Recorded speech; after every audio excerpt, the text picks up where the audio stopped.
hoje, é importante para a administração tributária não apenas a questão da ciência de dados ou dos dados eletrônicos, é preciso também técnicas de gestão, técnicas de administração. Então, a capacitação ela serve para preparar tanto os gestores, tanto no planejamento estratégico, nas decisões mais elevadas de políticas que são traçadas aí para ter impactos por anos a fio, como também o colega da ponta, aquele que recebe dados, então, para examinar, para realizar uma auditoria, ele precisa estar muito bem capacitado. E é a capacitação, portanto, né, é o treinamento, é o estudo, é que possibilita que o nosso colega, auditor fiscal de receitas estaduais, esteja preparado para enfrentar seu dia a dia, que é cada vez mais desafiador nesse mundo tão digitalizado e globalizado que nós temos hoje. Eu vi o quanto esses que são países muito avançados,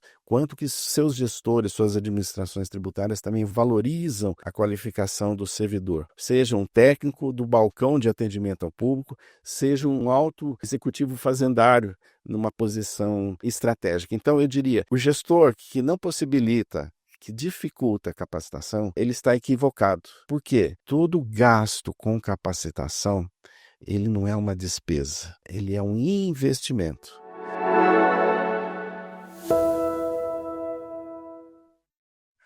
Olá, seja muito bem-vindo, seja muito bem-vinda a mais um episódio do SinaCast, o podcast do Sindicato dos Auditores Fiscais da Receita Estadual de São Paulo. Eu sou o Marco Antônio Chicarone, sou auditor fiscal de São Paulo, sou diretor aqui do Sinafresp e hoje nós vamos ter a oportunidade de tratar um tema bastante importante e estratégico para o momento presente e para o futuro da administração tributária e para a cidadania em geral. Nós vamos falar sobre formação continuada, sobre investimento em pessoas, sobre capacidade do Estado em acompanhar as transformações da economia, da tecnologia e do direito tributário. Para falar sobre isso, nós temos a honra de receber hoje aqui um colega referência dentro e fora do fisco paulista, que é o meu colega, meu amigo, José Eduardo de Paula Saran, auditor fiscal aposentado, pesquisador, autor, um dos incentivadores de uma das mais importantes iniciativas de formação avançada já vividas pelos auditores fiscais brasileiros. Seja muito bem-vindo, Saran. Muito obrigado, Chicarone, muito obrigado, Rosana. É uma alegria estar aqui no Sinafresp para gravar esse SinaCast. E hoje, então, Saran, colegas que nos assistem, nós temos também a honra de contar com a minha colega, auditora fiscal e também diretora do Sinafresp, a Rosana Veloso. Muito bem-vinda, Rosana. Obrigada, Chicarone. Obrigada, Saran, por compartilhar aqui com a gente do SinaCast. É uma honra para o Sinafresp e para a nossa categoria ter você aqui, um colega aposentado que dedicou e continua dedicando seus conhecimentos para o fortalecimento da administração tributária e para a sociedade. Obrigada por todo esse seu empenho. Muito obrigado, Rosana. Eu sempre fui um incentivador da capacitação, sempre gostei de estudar, e foi o estudo, aliás, e uma capacitação que eu tive na área de TI, tal como o Chicarone, né, se dedicou muito à TI, que naquela época se chamava processamento de dados, né? Eu lidava com grande porte. E quando eu cheguei à fazenda, esses conhecimentos meus de TI me possibilitaram ir galgando posições e crescendo. Então, eu vejo na prática, vivenciei isso na prática, o quanto a capacitação, a pesquisa, a investigação, o estudo são importantes. Por isso que eu gostaria de sempre ressaltar isso e o fazer nesse bate-papo nosso. Muito bem, pessoal. Olha, vocês estão vendo que o tema é empolgante, nós estamos animados com isso, a conversa vai ser boa. Então, assim, nos ajude, curta, comente, compartilhe esse vídeo aqui para a gente difundir essa mensagem de muita importância para nós auditores e até para a sociedade em geral. Saran, Indo então já direto ao assunto, quando a gente fala em administração tributária forte, quase sempre a gente fala de tecnologia, de sistemas, de fiscalização eletrônica, mas isso depende sempre e, antes de tudo, de pessoal qualificado. Na sua visão, por que a formação continuada e o aperfeiçoamento técnico dos auditores fiscais são tão centrais para o funcionamento do Estado? Ótima pergunta, Chicarone. E eu vou aproveitar a realidade que a gente vive há cerca de 30 anos. A gente vem verificando na prática, na nossa vida pessoal, mas também na vida profissional e também na administração tributária, a importância que tem, por exemplo, o mundo digital, né? Isso começou timidamente lá na década de 90. Me lembro quando a internet chegou em 1995 de modo popularizado, massificado, né? Me lembro quando os smartphones iniciaram aí há cerca de 20 anos, e a gente olhava para aquilo como se fosse um brinquedinho e hoje é uma ferramenta importantíssima de trabalho. Vamos chegar ao ponto. Por que da capacitação? Não adianta, então, por exemplo, a Secretaria da Fazenda comprar uma Ferrari, né, se fosse o caso, e não ter ninguém habilitado a pilotar essa Ferrari. Me lembro quando a então DI, Diretoria de Informática, adquiriu os primeiros data warehouses, né? E hoje a gente fala em ciência de dados. Hoje isso não é mais nada que assuste ninguém, mas eu me lembro lá nos anos 2000, 2001, 2002, os data warehouses chegando e as pessoas dizendo: olha, agora a gente vai poder fiscalizar eletronicamente, vai ser possível lavrar um auto eletrônico, mas a gente estava então capacitado, digamos assim, né, ou treinado para fiscalizar caminhões, fiscalizar mercadorias em trânsito, fiscalizar territorialmente. Hoje tudo isso mudou. Então, voltando à metáfora da Ferrari, você precisa ter um bom piloto que saiba exatamente usar os melhores recursos que aquela ferramenta te proporciona. No caso aí, eu me refiro não somente também à ciência de dados, né? Hoje, a gente é importante para a administração tributária não apenas a questão da ciência de dados ou dos dados eletrônicos. É preciso também técnicas de gestão, técnicas de administração. Então, a capacitação ela serve para preparar tanto os gestores, tanto no planejamento estratégico, nas decisões mais elevadas de políticas que são traçadas aí para ter impactos por anos a fio, como também o colega da ponta, aquele que recebe dados, então, para examinar, para realizar uma auditoria, ele precisa estar muito bem capacitado. E é a capacitação, portanto, né, é o treinamento, é o estudo, é que possibilita que o nosso colega, auditor fiscal de receitas estaduais, esteja preparado para enfrentar seu dia a dia, que é cada vez mais desafiador nesse mundo tão digitalizado e globalizado que nós temos hoje. E a economia vai por aí, né? Sara, assim, é muito importante isso que você falou, o preparo do pessoal que vai dirigir essa Ferrari, os mecânicos, né, que vai fazer todo o Bem lembrado. preparo, né? Não é só o piloto, Sim. mas tem todo o backstage lá, né, o background. E, e assim, muitos colegas aqui no Sinafresp, a gente recebe muitas demandas sindicais dos colegas, e muitos colegas relatam dificuldade, assim, empecilhos da alta gestão, de, da administração, em ceder os colegas, em investir nesses treinamentos. Como é que você avalia essa postura da administração? Você sentiu isso em algum momento dessa tua trajetória? Como você avalia essa parte da administração tributária, essa visão da administração tributária em investir nos colegas auditores fiscais? Ótima pergunta também, muito oportuna, viu, Rosana? Porque vez por outra a gente ouve dizer: eu queria tanto fazer um curso assim assado, eu queria me aperfeiçoar mais, mas o meu chefe não me libera para fazer esse curso, né? E às vezes são até cursos que podem ser feitos de forma assíncrona, sem prejuízo algum para o trabalho. O que eu posso dizer é que o gestor, o chefe, seja em que nível ele esteja na hierarquia da Secretaria da Fazenda, que essa é uma postura profundamente equivocada.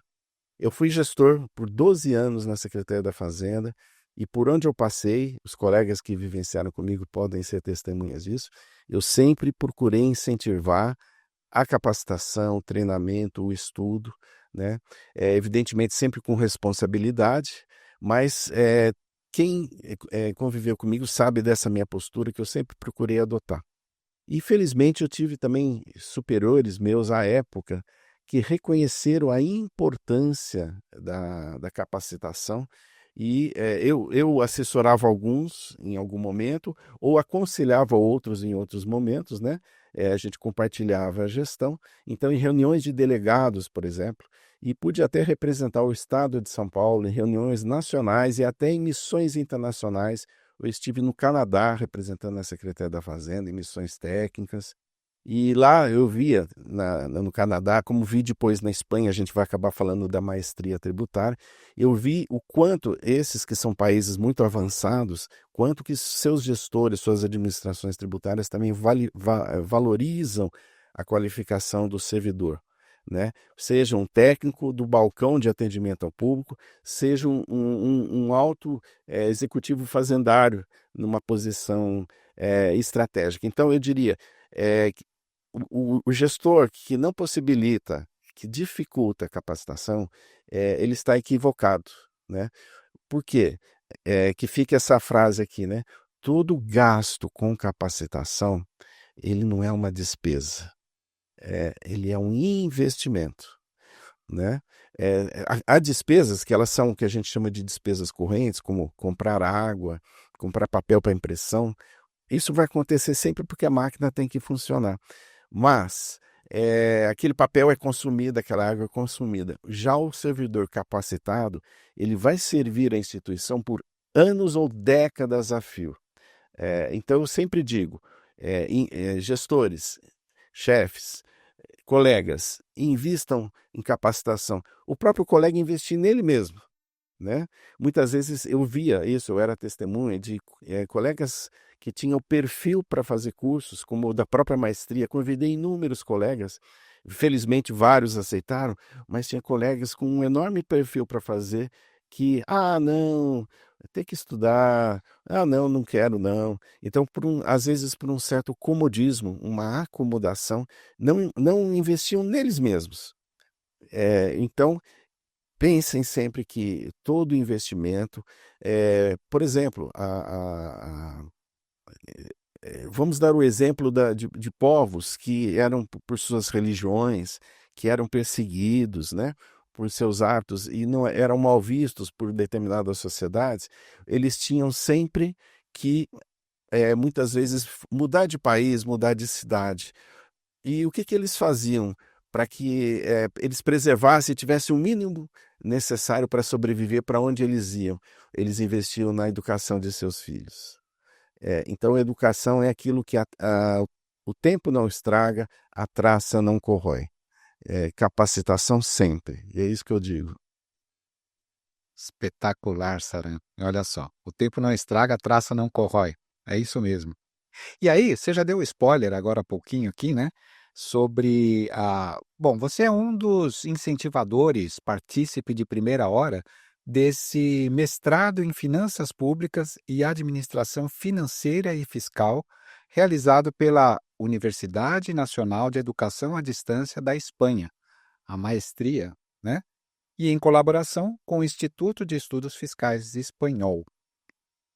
Para quem está nos ouvindo, que curso é esse? Como é que ele surgiu?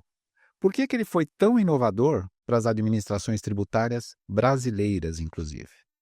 Ótima pergunta, e que pouca gente sabe a história disso, sabe, Chicara? Então é bom dar esse testemunho, né? Maestria tributária é um curso de longa duração, majoritariamente à distância, tá? EAD, mas com momentos presenciais, que é uma iniciativa de dois grandes institutos espanhóis. A Universidade Nacional de Educação à Distância, que é a maior universidade da Espanha e como o seu próprio nome diz, ela, desde há muito, no final dos anos 90, ela já se dedica à educação à distância, ou seja, ela enxergou longe. Ela percebeu muito antes da pandemia de que a educação à distância era uma ferramenta fortíssima, que a tecnologia deveria ser utilizada a favor das pessoas, né, pela sua capacitação. Então, a UNED, Universidade Nacional de Educação à Distância, procurou um parceiro, né? Na verdade, eu nem sei dizer quem procurou quem primeiro, mas o outro parceiro dessa maestria é o Instituto de Estudos Fiscais, ou IEF, da Espanha. O que é o IEF? Nós tínhamos, infelizmente, extinta, mas pode ser que seja recriada agora com a reforma tributária, a antiga ESAF. Lembra-se da ESAF? Que era a Escola Superior de Administração Fazendária, né? Que dava capacitação não somente para os servidores, técnicos e auditores da Receita Federal, como também de técnicos e servidores, auditores dos estados brasileiros que a procuravam. Eu próprio fiz curso na ESAF em Brasília, né? Aquela missão do Canadá, ela começou por um curso da ESAF em Brasília. Fiquei um mês lá estudando, né, ferramentas de auditoria informatizada, quando nem se pensava nisso aqui ainda, no começo dos anos 2000. Fomos ao Canadá, aprendemos, trouxemos para o Brasil, divulgamos aqui dentro. Hoje é uma realidade, né? Então, fico orgulhoso até de ter participado dessa iniciativa pioneira. Pois bem, no começo dos anos 2000, o IEF e a UNED ofereceram à América Latina um curso de formação em administração tributária ou financeira e em fazenda pública. Tá? Curso que inicialmente era de 2 anos, atualmente ele foi condensado em 1 ano e é oferecido então há 26 anos às administrações tributárias e financeiras, fazendárias, né? Portanto, da América Latina como um todo. O Brasil aderiu, logo talvez na segunda ou terceira edição, o Brasil aderiu pela sua Receita Federal. E a Receita Federal, então, vem formando auditores desde então. De meados dos anos 2000. Quando foi em 2008 para 2009, um diretor da ESAF, Mauro Bogea, ele estava com 2 vagas não preenchidas para esse curso, que a Receita Federal não indicou servidores. Ele, por questões de relacionamento, conhecimento pessoal, os ofereceu a Luciana Guanais, que então era uma assistente da CAT na área de capacitação, e a Luciana participava dessas reuniões nacionais de capacitação e trouxe para São Paulo essa boa notícia. Aí a Kátia, secretária da Fazenda, ofereceu para quem quisesse se candidatar. Eu me candidatei e o colega que foi diretor do Sinafresp, Luiz Antônio Moroni Amorim, ele e eu nos candidatamos. Fomos selecionados pelo então secretário e fizemos a 9ª edição da época, que era a edição latino-americana, 2009 a 2011. E desde que começamos a cursá-lo, nós ficamos encantados com a excelência desse curso, com as apostilas, com as atividades, né? Fizemos os momentos presenciais da maestria são um seminário presencial de 1 semana num país da América Latina, e um seminário de 15 dias presencial em Madrid, na Espanha, ao seu final.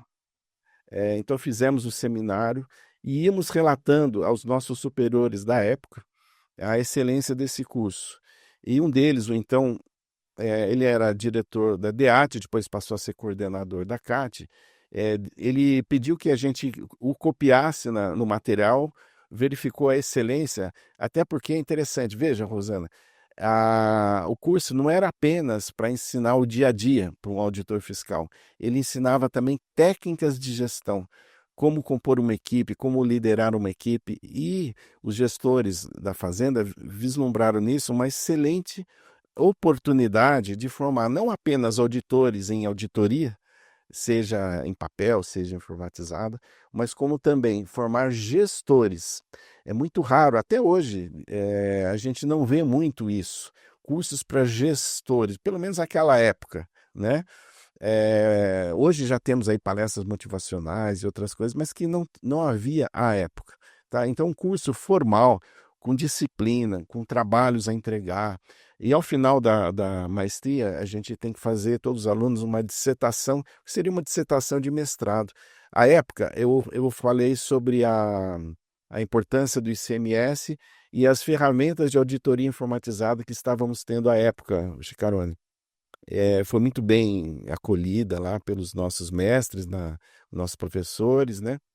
E aí, vista a excelência desse curso, o então coordenador da CAT incumbiu a mim e ao Moroni de estabelecermos contatos com os líderes dessa maestria na Espanha, e o fizemos.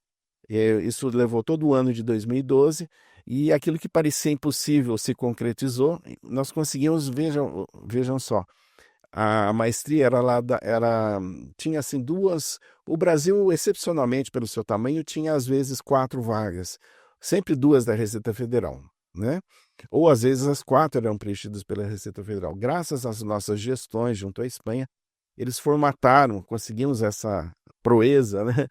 E com apoio desde então do Profisco, do BID, né, para o seu financiamento, conseguimos a formatação de um curso exclusivamente para alunos das secretarias de fazenda estaduais, majoritariamente São Paulo, mas outros 5 estados participaram, e a gente formatou uma primeira edição brasileira que ocorreu de 2013 a 14, e logo já engatamos uma segunda edição de 2015 a 16.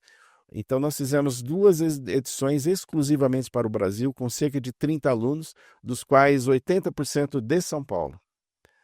Depois, infelizmente, é aquilo que a gente falou, há gestores que têm uma visão melhor e outros que entendem que não vou tirar funcionário aqui para fazer curso. Infelizmente, houve um hiato, até um pouco longo.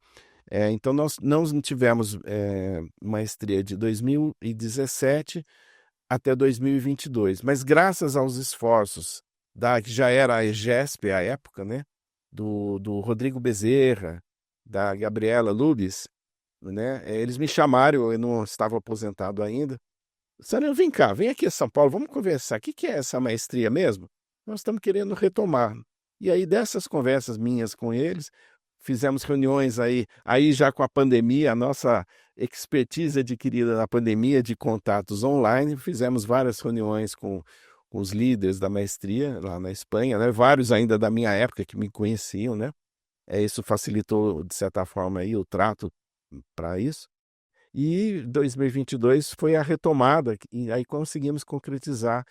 Agora, e espero que isso continue, edições 2023 a 24, 24 a 25, 25 a 26, e já estamos numa edição então que termina agora em 26, e esperamos que isso continue aí para os próximos anos.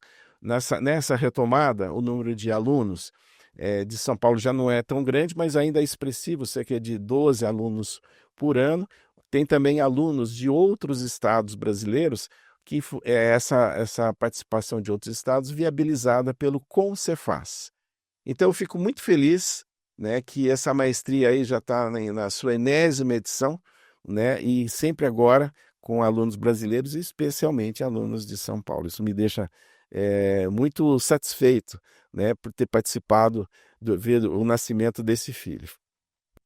Mas você é um visionário mesmo, né? Que a gente vê aqui, a gente teve a oportunidade de ler aqui o seu trabalho em 2019, antes, pré-pandemia, tudo, você já discutia sobre esse assunto da era digital, da era do conhecimento, da mudança do bem tangível para o bem intangível e imaterial, fluido, né? E a gente comenta isso, a gente comenta essa questão do ser um visionário, né? Porque assim, quando a gente olha lá para 2019, nós tínhamos lá uma circunstância, um mercado, até umas ferramentas tecnológicas de 2019. Aí chegou lá em 2020, chegou a pandemia e toda essa dinâmica, inclusive de relacionamento pelas meios digitais, compras, acessos a coisas pelos meios digitais, isso se potencializou de uma maneira assim gigante. E hoje a gente tem que trabalhar muito focado nesse tipo de coisas, e a reforma tributária discute esse tipo de coisas, né? Então, quando lá em 2019 se sentia o cheiro de que, olha, isso poderá vir a ser uma coisa muito impactante, e de repente a vida nos trouxe a este momento aqui, a partir da própria pandemia, que traz, então, que nem a Rosana O estava comércio falando. eletrônico, a ampliação desses bens e a reforma tributária. E nosso sistema tributário não comportava mais. E aí veio a reforma tributária. Essa reforma tributária, ela conseguiu, na sua visão, ela conseguiu abarcar, conseguiu cercar toda essa problemática ou ainda faltam alguns pontos aí que vão deixar soltos? Porque eu li na sua obra que mesmo o IVA internacional, ele não resolvia, ele tinha dificuldade de abarcar esses produtos. Vejam, eu acho que há várias perguntas aí, então, se me permitirem, eu vou respondendo em partes, né? Vamos começar voltando um pouco ao filme, mas tem a ver com a maestria.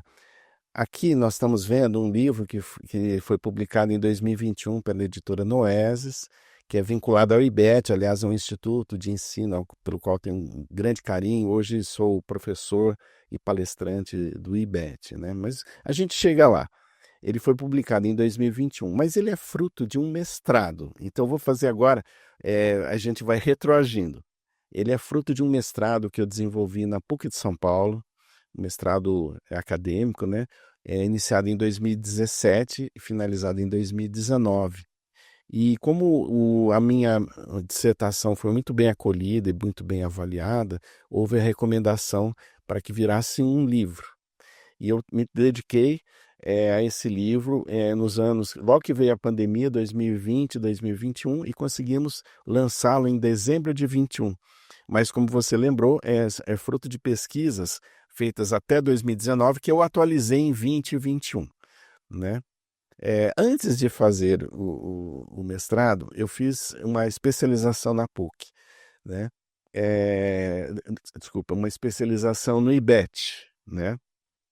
E anteriormente ainda ao IBET, como eu falei, eu fiz a maestria tributária. Uma coisa está ligada à outra. Por que eu fiz esse percurso no tempo de frente para trás?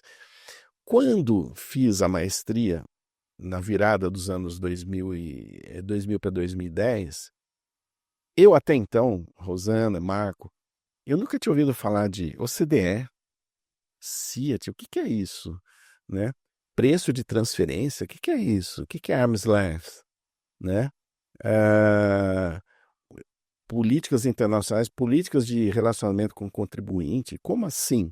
Tudo isso era uma novidade que me foi mostrada, e a mim, ao Moroni, na maestria tributária. E desde então eu me encantei com aquilo, né?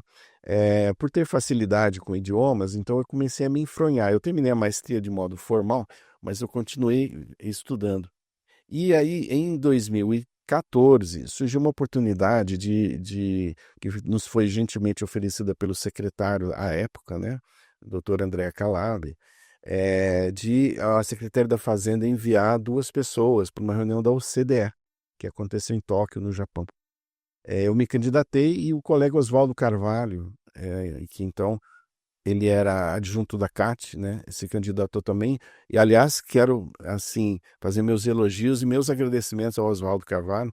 É um grande estudioso, mestre e doutor também em direito tributário, autor de livros. Até vai lançar agora em março mais um livro, mais uma obra, né? Agora sobre IBS, né? Estaremos lá para prestigiar. Pois bem, Oswaldo e eu fomos a Tóquio, né? E eu me sentia numa reunião da ONU, aquele salão enorme, aquela mesa enorme em U, com as bandeirinhas. Eu fiz questão, né? O Oswaldo era o nosso representante, eu era subordinado na época, né? Mas até pedi licença trocar de lugar para tirar foto com a bandeirinha, né? Escrito Brasil com Z, né? E nós assistimos ali 4 dias de reuniões da OCDE. Da OCDE primeiro, os 2 primeiros dias, e do Fórum Mundial do IVA, que era uma coisa que eu nunca tinha ouvido falar, e existe e funciona até hoje. Então assistimos à reunião da OCDE, mais restrita, e o Fórum Mundial do IVA, onde países até da Oceania participam, ou seja, todos os países filiados à ONU, praticamente, participam no Fórum Mundial do IVA. E foi a primeira vez que ouvimos falar de uma coisa chamada Projeto BEPS, Pilares 1 e 2, o que é isso? É uma coisa que iniciou na OCDE em 2013, e lá em 2014, poucos meses depois, mês de abril, vimos as cerejeiras em Tóquio, né, floridas, né, que tivemos essa felicidade. Ouvimos falar de projeto BEPS. E o que é o projeto BEPS, Chicarone? Como a OCDE, que é um centro de boas práticas, não, de educação, de saúde, de alimentação, mas também da área tributária, a OCDE, vendo a economia digital crescer, ela pensou no projeto BEPS, que é recomendações para as administrações tributárias mundiais lidarem com as transações digitais, Rosana. Né? Viram a importância que tem agora você comprar música ou ouvir música, transacionar música, filme, textos, e depois, não era isso a época ainda, mas depois chegou o metaverso, impressão 3D, ou seja, tudo isso já estava sendo gestado, gerado, e a OCDE já estava de olho nisso. Oswaldo Carvalho e eu tivemos essa oportunidade magnífica de, na OCDE, tomarmos contato com essas realidades. Quando eu deixei de ser gestor, voltei para a fiscalização direta de tributos, Oswaldo Carvalho me falou, Saran, vai estudar. Aí eu fiz minha especialização no IBET, 2 anos, já pensando na economia digital. E quando eu ingressei em 2017 no mestrado da PUC, eu já tinha isso em mente, de pesquisar a respeito da tributação dos fenômenos digitais, que eles estão cada vez mais presentes no nosso mundo. Né? As transações, boa parte da economia hoje é de transações virtuais, né? E aí, Rosana, percebi o seguinte, nós estamos falando de 2017 e 2018. O Estado de São Paulo tentou tributar pelo ICMS download de música, software e vários outros fenômenos digitais. Chegou a publicar a portaria Cátia 32 de 98, né, que resultou, teve também decreto estadual a respeito. Mas, e aí o que aconteceu? Os municípios politicamente foram mais ágeis do que os estados e conseguiram aprovar uma mudança, Chicarone, no anexo da Lei de Serviços. No final, em dezembro de 2016, eles publicaram uma lei complementar que incluía streaming, software, lá no anexo da lista de serviços. Então, os estados foram mais ágeis. E aí, nós vivemos nos anos 2017, 18 e 19, uma coisa que para os consumidores e contribuintes, principalmente contribuintes, é terrível. Qual imposto devo pagar? Uma tremenda incerteza, uma tremenda insegurança jurídica entre os anos 2017 e 2019. Isso persistiu por anos, até que em fevereiro de 21, o STF, com 3 ADIs, 3 ADINs, né, pacificou o assunto com relação ao software, e hoje é pacífico que o software deve ser tributado pelo ISS, mas vários colegas nossos da Fazenda talvez não soubessem que a Fazenda tentou tributar o software. E agora, com as três decisões, para software isso está pacificado.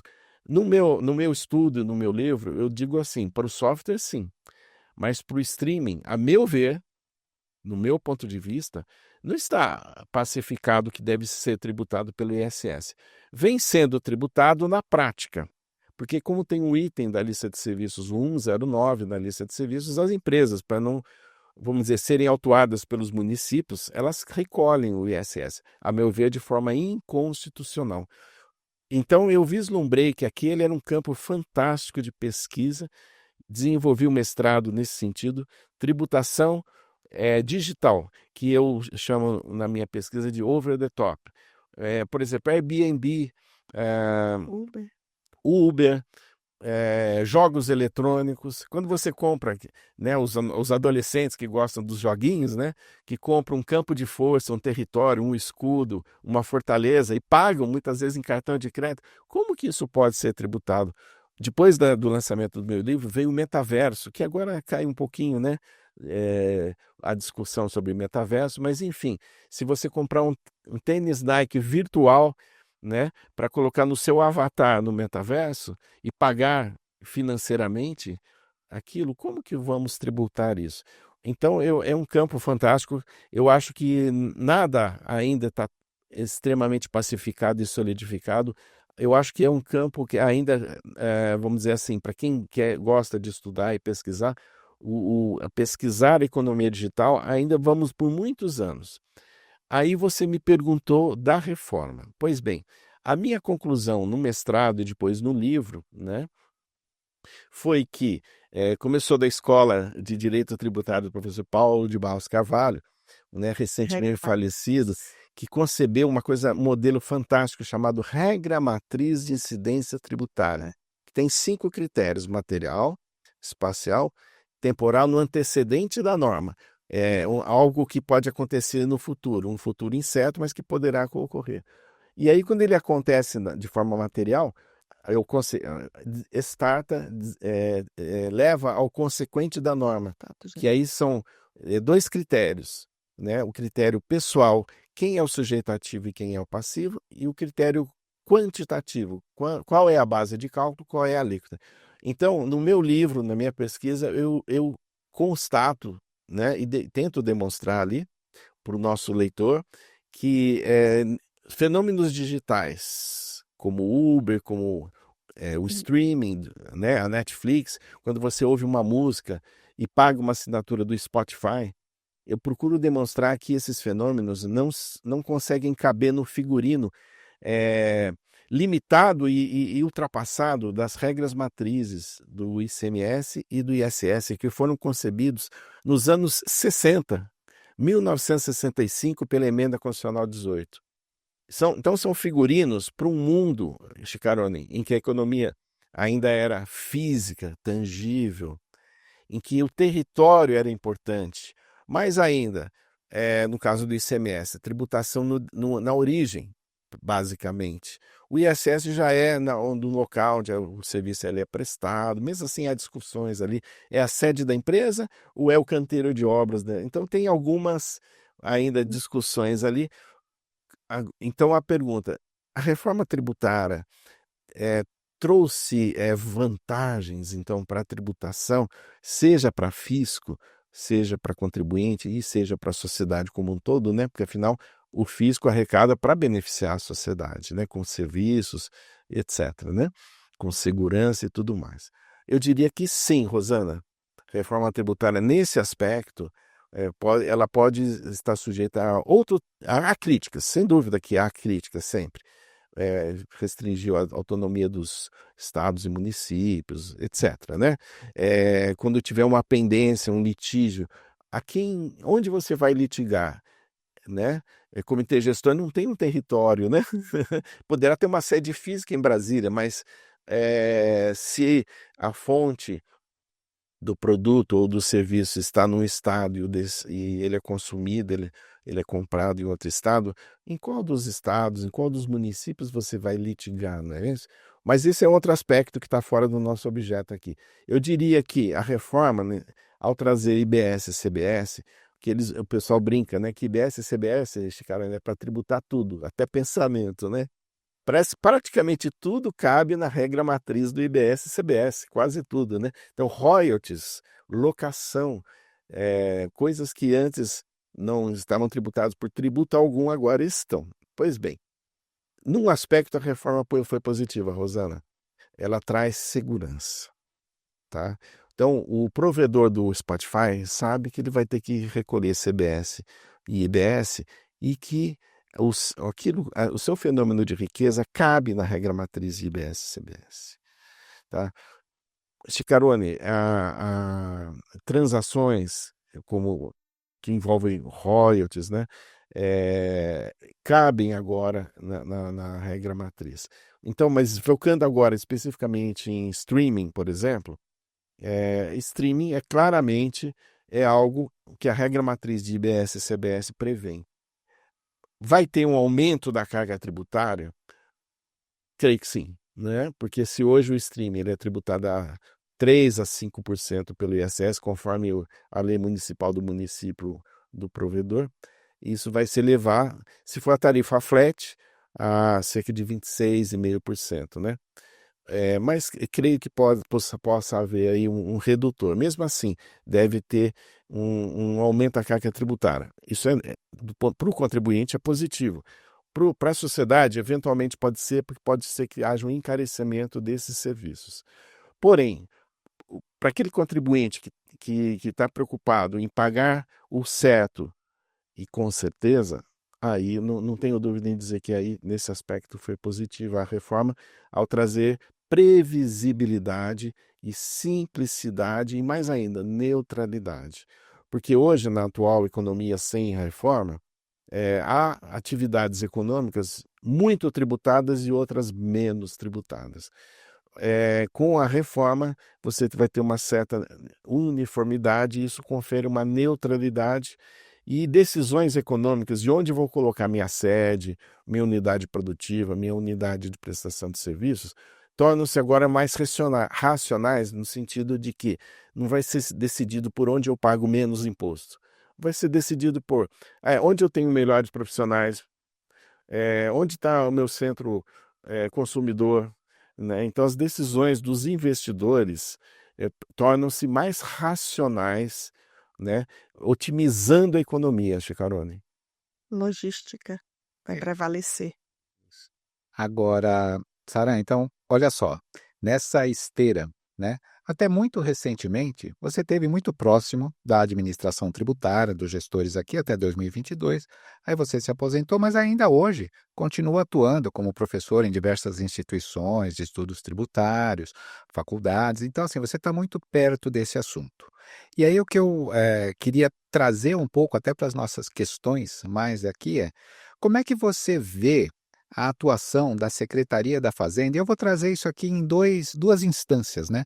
Da porta para fora e da porta para dentro.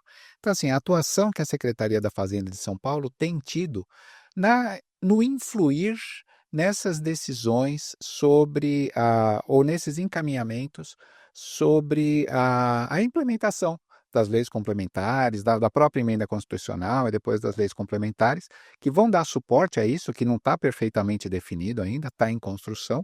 Então, por um lado, como que a Secretaria da Fazenda tem aproveitado essas, talvez 85 pessoas que se formaram e que tiveram esse treinamento em maestria ao longo da vida e outros treinamentos, da porta para fora, como que a Secretaria tem atuado nisso, e da porta para dentro, como que a Secretaria tem preparado os seus mecânicos, né, para pilotar a sua Ferrari, sua indústria de autopeças e tudo isso, porque o que a gente tem hoje aqui, no momento em que a gente conversa, é um encaminhamento orçamentário de cortes em tecnologia, cortes em treinamento. Então, como que você vê isso aí e para onde que a gente vai com esse cenário?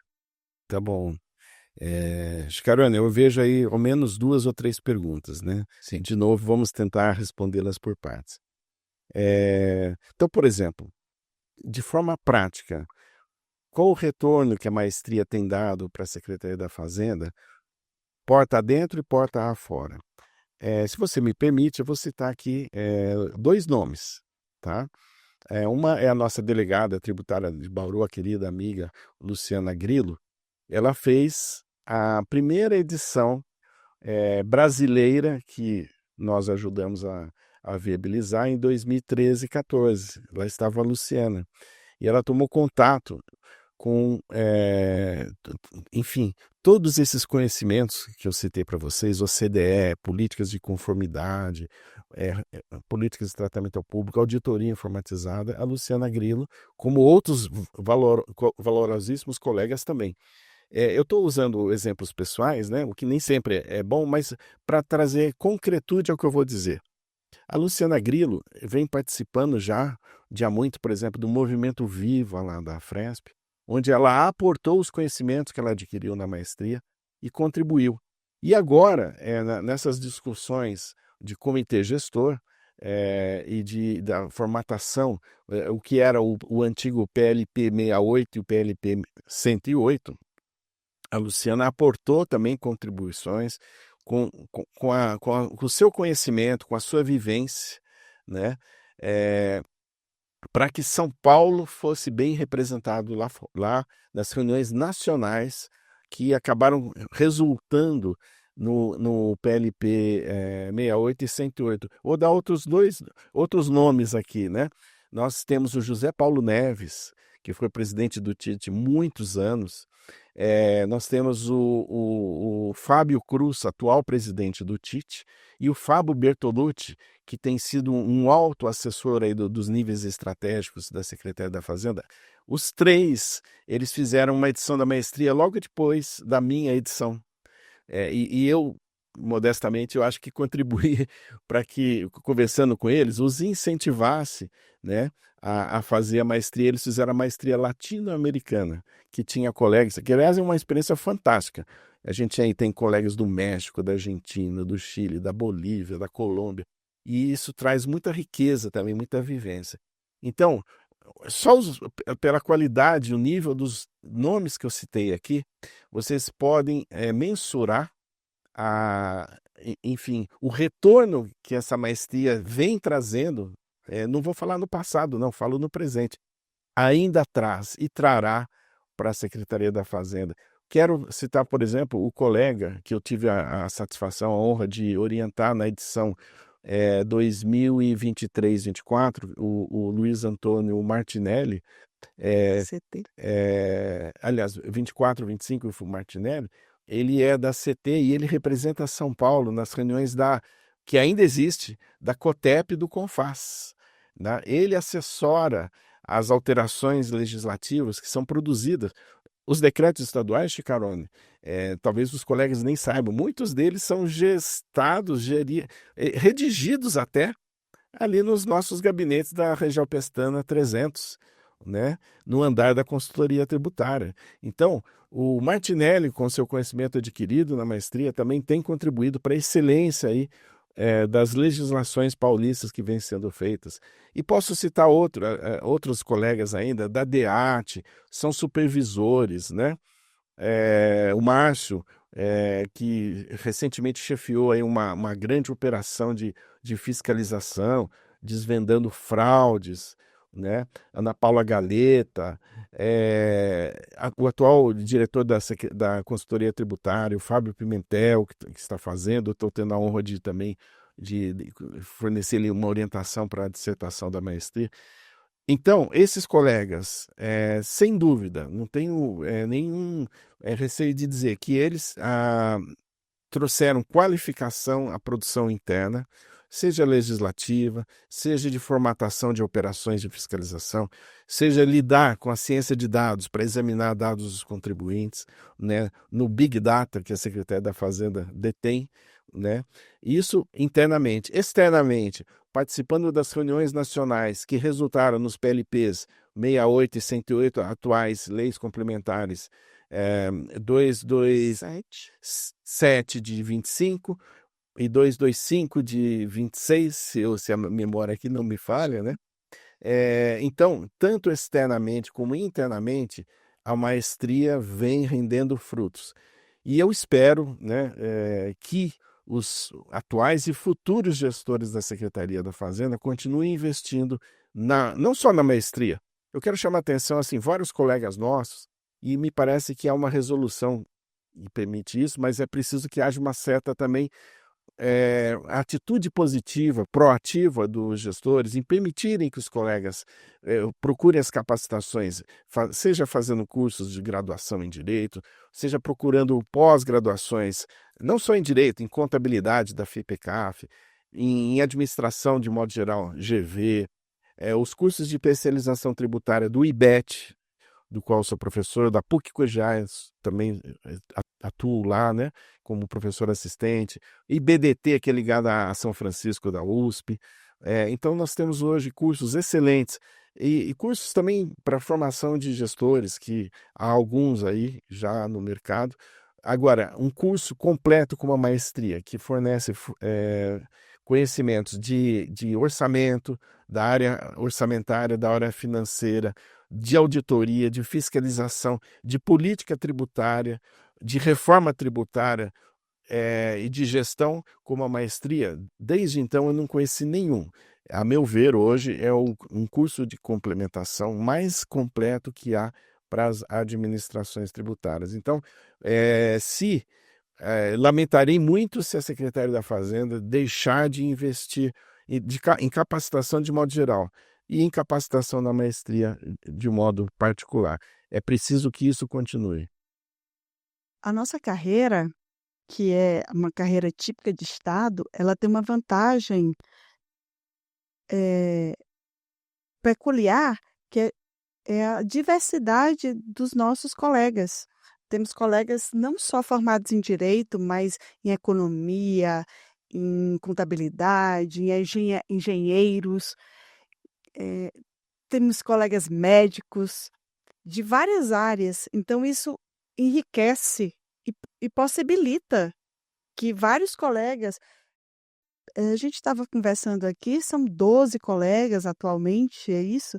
Então, assim, a gente tem pessoas capacitadas e com visões diferentes para poder fazer esses cursos. O importante é isso também, né? Sim. Que além de tudo, a gente tem uma massa de colegas capacitados. Muito bem observado, Rosana. Curiosamente, eu não vim nem da área de auditoria ou de contabilidade. Sabe qual a minha primeira formação? Eu sou arquiteto. E depois, por questões profissionais, fiz um curso profissional de análise de sistemas, Chicarone. Aí que eu fui para o TI. Então, processamento de dados, lidava com mainframe, né? E eu acho, assim, modestamente, senti na pele o quão importante é a capacitação, porque quando eu ingressei na área de TI, era um programa de trainees, eu era o mais velho e o único que não tinha formação alguma em, como se chamava então, análise de sistemas, processamento de dados. Mas eu acho que o pessoal, assim, levou em conta o meu empenho ali e eu fui um aluno aplicado. Foram 9 meses de estudo integral. E desde então, eu percebo assim, o quanto a gente tem que investir em nós mesmos. E fiz um concurso difícil, todos nós Sim. fizemos. Então, nós temos um pessoal altamente qualificado, assim como a Receita Federal, assim como a Prefeitura do município de Campinas, né, nos seus concursos para auditores. É um pessoal que vem de diversas áreas, muitas delas não são áreas afins, digamos assim, né? Que não é a área contábil, né? Por exemplo, nem a área de direito. Eu fui fazer direito depois que eu já era fiscal. Eu fiz graduação em direito quando eu já era fiscal. Então, os nossos gestores, eles têm que valorizar a mão de obra que eles têm, que é altamente qualificada, e que são colegas que anseiam por se aprimorarem. Quando você tem um corpo funcional, seja da pessoa da ponta que atende o público, respondendo e-mails que seja, né, nas perguntas e respostas, aquele que trabalha na elaboração legislativa, aquele que trabalha no contencioso, como trabalhamos ambos nós, né? 14 e 15 anos no TIT, né? Julgando processos. Aqueles que participam de reuniões quando as empresas procuram a Secretaria da Fazenda buscando um regime especial. Então, quando essas pessoas do contencioso, do nível estratégico ou da atividade fim, elas têm essa visão ampla que a capacitação nos dá, né? Porque a gente estuda e a gente é obrigado a estudar. E a educação, Rosana, deve ser continuada, né? A gente não pode parar na formação que tivemos 30 anos atrás, que hoje ela já se mostra defasada. Então, a educação ela deve ser continuada sempre. A gente nunca deve parar de estudar. Então, o recado que eu dou para os nossos gestores é que continuem sempre investindo na capacitação do nosso corpo fiscal, do nosso corpo de técnicos também. Quer ver um exemplo que é resultado desses estudos com a CDE e tudo mais? Em 2018, a Secretaria implantou nos conformes a Lei Complementar 128 acho, se a memória não me falha, de 18, né? E nos conformes, sabe onde nasceu, Rosana, essas políticas de conformidade? Não, CDE, Chacarone. Tá? Em Das boas 2013, práticas. eu participei da reunião em 2014. Em 2013, o CDE lançou digamos, uma diretriz, né, eles chamam de guidelines, linhas mestras, Um dos guidelines que a OCDE lançou foi em 2013, era recomendando às administrações tributárias que mudem o seu comportamento. Isso eu trato não nesse livro, agora no meu doutorado. Eu acabei de terminar um doutorado na USP, onde eu trato da importância das administrações tributárias saírem do paradigma do crime, sempre do aspecto punitivo da relação e litigiosa, litigante, desconfiada com o seu contribuinte, porque hoje, empiricamente, já se demonstrou, Chicarone, que quando você orienta o contribuinte e facilita o cumprimento da obrigação, você tem mais arrecadação, não apenas com a ameaça do auto de infração ou com multas elevadas. Na verdade, a experiência empírica mundial, e a OCDE nos trouxe isso, que quando você troca o paradigma do crime pelo paradigma da colaboração, e agora a reforma tributária introduziu 5 novos princípios, e eu chamo a atenção para 2 deles, transparência e cooperação. Tá? Então agora, e integração agora, os fiscos vão ter que trabalhar de forma integrada, os fiscos vão ter que cooperar entre si, mas a cooperação não é apenas no âmbito dos fiscos entre si, é no âmbito do fisco contribuinte. Quando a gente ingressa no fisco, a gente tem que reconhecer isso, a gente vem muito, nos é incutido, especialmente como eu ingressei há muito tempo, né? Nos é incutido o paradigma do crime, logo que a gente ingressa, né? O paradigma do crime. Agora a gente precisa mudar essa cultura. E como é que muda-se essa cultura? Quando você ouve pessoas, quando você assiste uma palestra, quando você faz um curso e quando você vê demonstrado cientificamente que o paradigma da colaboração é melhor que o paradigma do crime. Então, de novo, né? Eu terminei essa tese de doutorado que trata do novo relacionamento interfederativo das administrações tributárias subnacionais. E um dos aspectos que eu mais abordo ali e que eu procuro valorizar são as políticas de conformidade. Já está em gestão aí, já estou em entendimentos com uma editora para transformar essa minha tese num livro. Quem sabe terei o prazer de convidar vocês para o lançamento ainda este ano. Muito bem.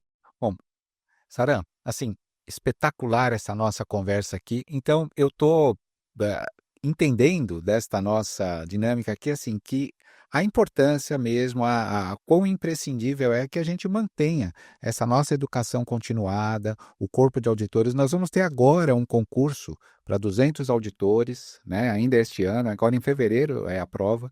Então, nós vamos receber 200 novos colegas e a importância de que a gente os tenha inseridos nesta nossa dinâmica e o treinamento para isso, a capacitação, é peça-chave, né?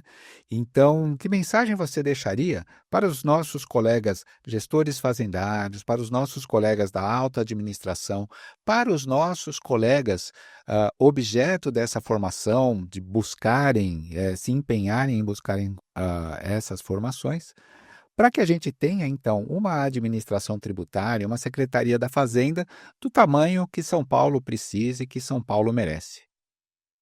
Perfeito, Chicarone. Eu pegaria um gancho na minha última fala, antes da sua pergunta. Quando as administrações tributárias percebem a importância de sair do paradigma do crime para o da conformidade, para a colaboração, isso é uma via de mão dupla. Se a administração tributária precisa confiar no contribuinte, o contribuinte precisa confiar na administração. E essa confiança, ela se estabelece em vários níveis. Primeiro, legislações claras, com medidas razoáveis e factíveis. Então, quando o colega que recebeu uma formação, uma boa capacitação, ele está lá elaborando a legislação e ele já tem consciência disso, ele já vai fazer uma legislação que propicie a colaboração, que facilite o seu cumprimento, tá?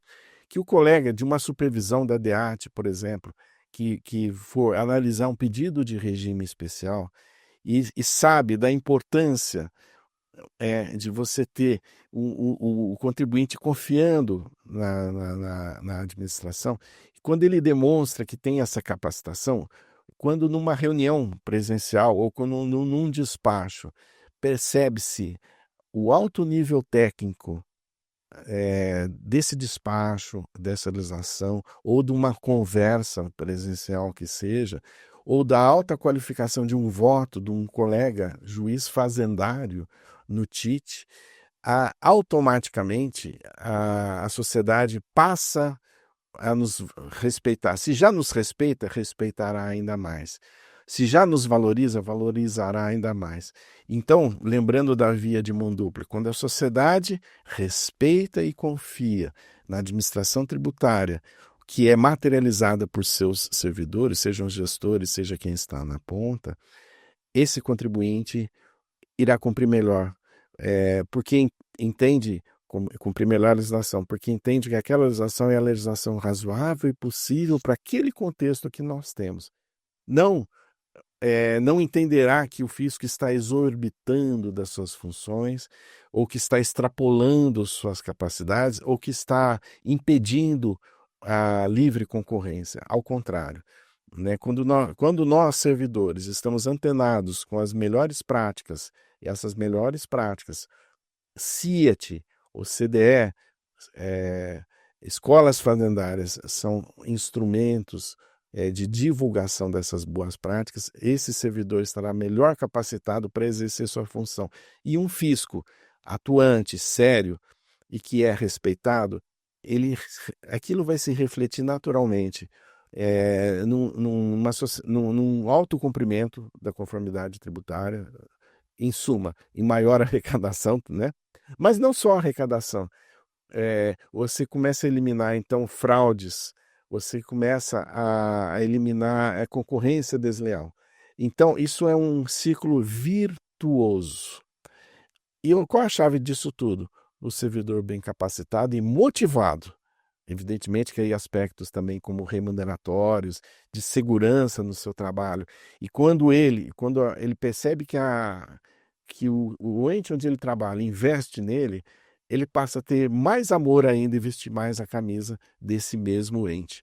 Então, não investir no servidor, bloquear aspectos de capacitação, é dar um tiro no pé, tá? É prejudicar a instituição em que esse gestor está atuando, tá? E o contrário, investir na capacitação, investir no servidor, isso em todos os aspectos, inclusive remuneratórios, tornar essa instituição maior, melhor, mais eficiente e prestando melhor seu papel social. Eduardo Saran, nosso colega aposentado, muito obrigada pela sua generosidade, pelos seus pontos lúcidos de reflexão, que tanto contribui para a nossa carreira. Muito obrigada por esse bate-papo e estamos sempre à disposição para ouvir a sua tese agora de doutorado. Obrigado, Rosana. Obrigado, Chicarana. E, de novo, é uma honra. Fui representante do Senafresp na antiga Delegacia Tributária de Franca, da RT-16, que hoje é Jundiaí. Então, eu tenho um enorme carinho pelo Senafresp. Foi uma honra, uma alegria participar com vocês. Sempre à disposição. E obrigada também ao meu colega, parceiro aqui no Senafresp, pela condução do nosso Sinacast. Rosana, Saran, é sempre uma alegria estar aqui conversando sobre esses assuntos, é uma honra, aprendo muito com isso. Saran, diversas vezes lembrou da minha formação genuinamente em tecnologia da informação. Então, eu não tenho aqui um curso de direito, eu não tenho outras especializações, então assim, eu aprendo muito com isso, muito obrigado, e tenho que aprender porque é a nossa missão, é a nossa função, essa função tributária, né? E quero também estrear, talvez, uma sessão aqui, porque nós falamos de muitos colegas aqui, né? Alguns saudosos colegas, há muito tempo eu não vejo. E então nós citamos aqui, olha, nós citamos a Luciana Guanais, o Oswaldo Carvalho, Rodrigo Bezerra, a Gabi Lubes, a Luciana Grillo, Zé Paulo Neves, Fábio Cruz, Fábio Bertolucci, o Luiz Antônio Martinelli, Ana Paula Galeta, o Fábio Pimentel, o Márcio Araújo, o Argos Simões. Então, assim, colegas, vocês também sintam-se abraçados, sintam-se representados. Uma alegria ter lembrado de vocês, ter conversado com vocês de novo. Saran, Rosana e você que nos assiste, um grande abraço. E você que nos ouviu, siga o Sinafresp nas redes sociais, comente, compartilhe e nos siga para não perder os próximos episódios.